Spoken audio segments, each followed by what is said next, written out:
Le scrolling. Bonjour à tous, bonjour Compile. Bonjour Cyril, dis tu peux m'aider, j'ai un problème au niveau du bus PCI. Et ben justement, aujourd'hui je voulais te parler de scrolling. Ah, le scrolling.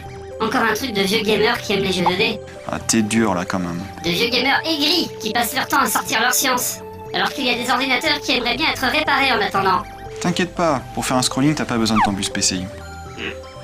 Dans les premiers jeux en 2D, il n'y avait pas de scrolling. La technique utilisée était celle du flip screen, ou du changement d'écran, comme par exemple dans le premier Zelda. Oui, mais c'est quoi un scrolling? Eh bien c'est tout simplement un défilement de l'écran. En anglais, to scroll ça veut dire dérouler. Ce que tu vois dans tous les jeux 2D comme dans Mario, R-Type, etc. Ah oui, tu veux dire quand tout l'écran défile verticalement ou horizontalement? Oui, et c'est plus compliqué que ça en a l'air. On a déjà parlé des sprites, mais il s'agissait de petites quantités de données à déplacer ou à afficher. Dans le cas du scrolling, il y a beaucoup plus de boulot. Te dire, moi faire. Voici la recette du scrolling dit du pauvre. Moi plus avoir envie du coup. On a une image en mémoire, c'est le décor. Il est souvent constitué de motifs qui se répètent. Oui, comme les briques dans Mario par exemple. Oui, comme dans Mario, on veut déplacer le décor vers la gauche pour faire un scrolling. La méthode du pauvre consiste à prendre toutes les données et à les copier entièrement un peu plus à gauche. Ah oui, c'est une méthode de bourrin ça. Et en plus ça laisse un trou à droite. Effectivement, avec cette méthode, il faut dessiner la partie du décor qui apparaît. Et c'est le programme du jeu qui doit le faire tout seul.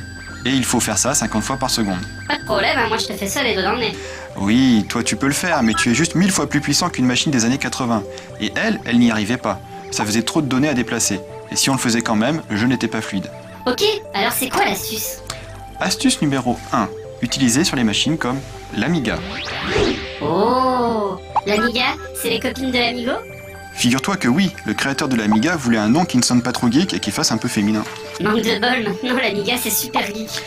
Bon, la technique de l'Amiga était relativement simple. En mémoire, on a un décor qui fait tout le niveau. Et en fait, la machine n'en affiche qu'une partie. Il suffit de lui indiquer les coordonnées de la partie du décor à afficher. En fait, l'écran était comme une caméra qui se déplaçait dans un grand décor. Malin, mais il en faut de la RAM pour ça. Oui, et c'est pour ça qu'en fait, les jeux utilisaient plutôt un mix de cette technique et de la technique du pauvre. Le déplacement de l'écran était effectué en hardware, mais le programme du jeu avait quand même à redessiner certaines parties.